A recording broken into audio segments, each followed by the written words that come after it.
Mungkin kalian akan bertanya-tanya, mengapa harus menggunakan 10 jari? Kan pakai 2 telunjuk jari juga bisa. Halo, saya ucapkan terima kasih bagi kalian yang sudah mampir dan menyaksikan video di channel ini.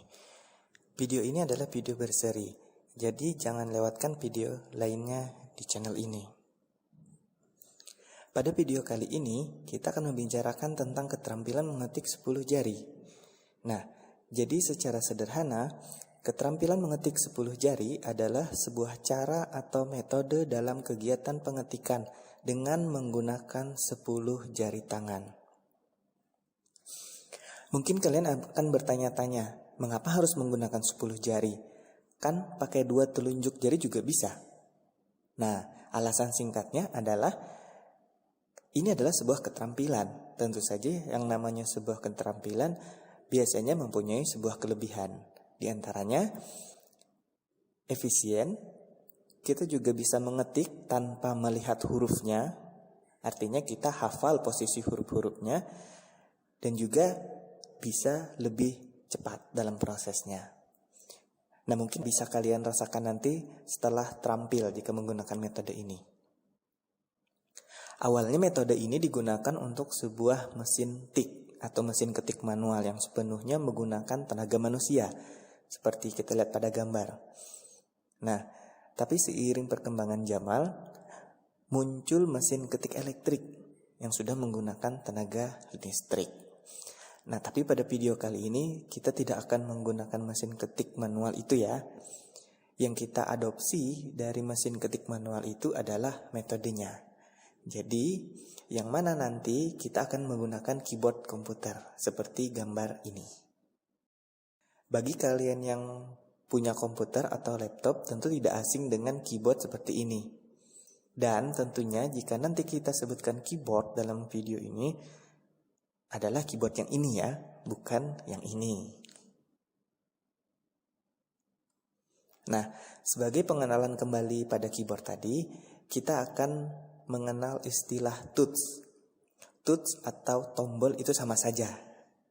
Jadi kalau disebutkan tuts yaitu tombol, ataupun disebutkan tombol yaitu tuts maksudnya ya. Nah, kalau kita perhatikan pada gambar, maka dapat kita petakan masing-masing tuts atau tombol tadi ke masing-masing jari kita. Misalkan di sini ada jari tangan sebelah kiri dan juga kemudian tangan sebelah kanan. Nah, masing-masing jari tadi memiliki tutsnya sendiri yang bisa kita lihat pada warnanya. Misalnya jari kelingking kiri itu memiliki tuts yang berwarna merah. Kalau dilihat pada gambar ya. Begitu juga dengan kelingking kanan. Nah, perhatikan gambar ini. Kalau pada gambar sebelumnya adalah kepemilikan tuts pada tiap-tiap jari, maka kalau kita perhatikan pada gambar ini, kita akan mengelompokkan tuts tadi secara horizontal menjadi 5 kelompok, yaitu tuts angka, tuts ujung, tuts basis, tuts pangkal, dan tuts spasi. Tapi pada kali ini kita tidak membicarakan numerik pad ya di sebelah kanan. Nah, kemudian yang perlu kita perhatikan adalah posisi jari.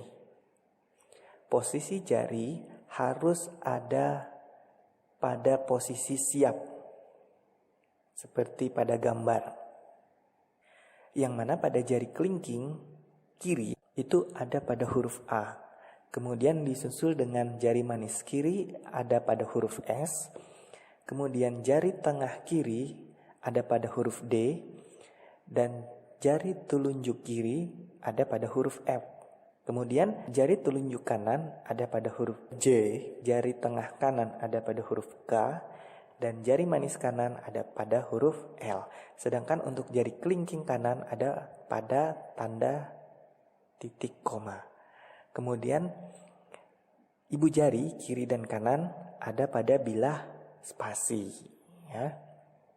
Nah, itulah juga mengapa alasan bagi kalian yang belum tahu ya, bahwa umumnya pada huruf F dan huruf J pada keyboard itu biasanya ada sebuah tonjolan. Yang mana pada tonjolan ini adalah menandakan posisi huruf F dan J. Jadi walaupun kita tidak melihat huruf pada tuts, kita sudah tahu di mana huruf F dan J itu hanya dengan meraba tanda tadi. Kemudian yang perlu kita perhatikan di sini adalah posisi duduk yang baik.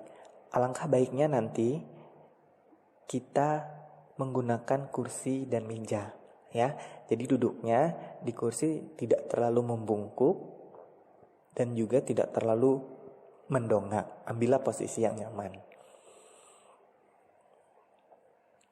Kemudian peralatan atau tools yang digunakan nanti, karena kita menggunakan komputer atau laptop ya, jadi kita hanya memerlukan sebuah text editor, bebas, tidak ada keterikatan.